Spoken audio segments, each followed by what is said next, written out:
The UN Security Council has condemned what it calls the unauthorized presence of external forces in the east of the Democratic Republic of Congo. At the council meeting in New York, the United States, France and Britain said Rwandan troops had supported the rapid advance of M23 rebel forces into the centre of Goma.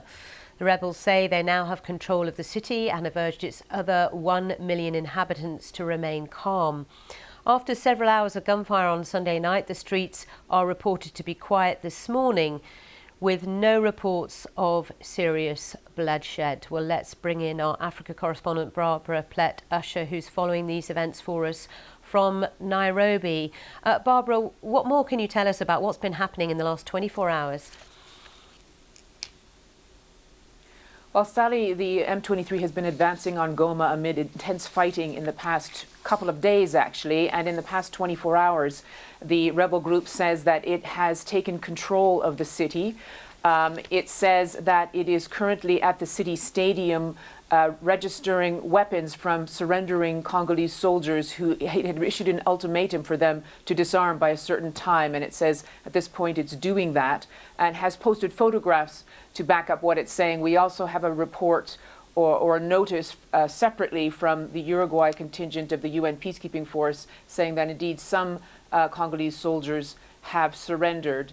But at the same time, the Congolese government has issued a statement denying that the M23 controls the city, saying that the Congolese government is still in control of the main strategic points, including the airport, and that the M23 is on the outskirts. So we don't have full confirmation yet of who exactly is in control, but the M23 is very much in the area. And as we have been reporting, the big concern, the most immediate concern, of course, is the fate of civilians, because there are about 1 million people living in the city, but then nearly that same number of people who've been displaced by the war in eastern Congo, who were living in very big camps around Goma and have been on the move since the M23 started to advance. And so we have, as you said, not heard any reports of major bloodshed so far, and that is something that is of great concern to all the authorities watching.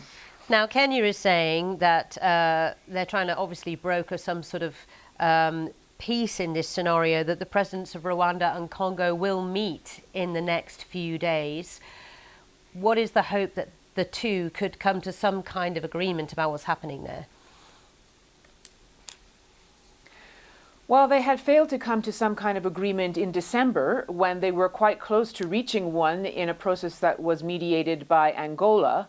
And that broke down because the Rwandans withdrew, saying they couldn't continue because the Congolese government refused to negotiate directly with the M23.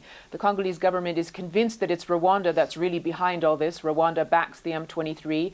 Kinshasa has accused it of sending forces over the border to help the M23 in its advance, something that Rwanda denies. Now, that particular version of events is supported by many Western countries, by the UN. The UN Secretary General has called on Rwanda to withdraw its forces. The Security Council didn't name Rwanda, but said external forces should pull back. And a UN report issued in the last year or so basically said there were 3,000 to 4,000 Rwandan soldiers in the Congo, and that one of the reasons they were supporting M23 was because they were helping to get minerals from Congo, which they then re-exported.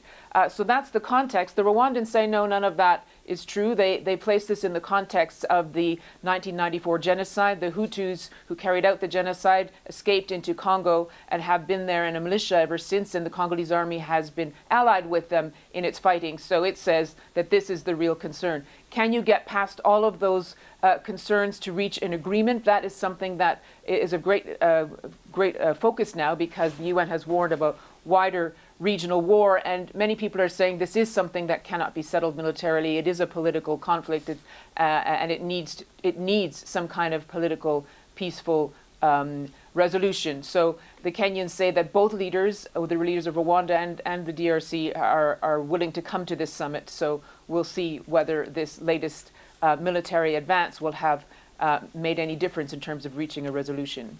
Okay, for now, thank you very much, Barbara Plett-Usher there in Nairobi for us.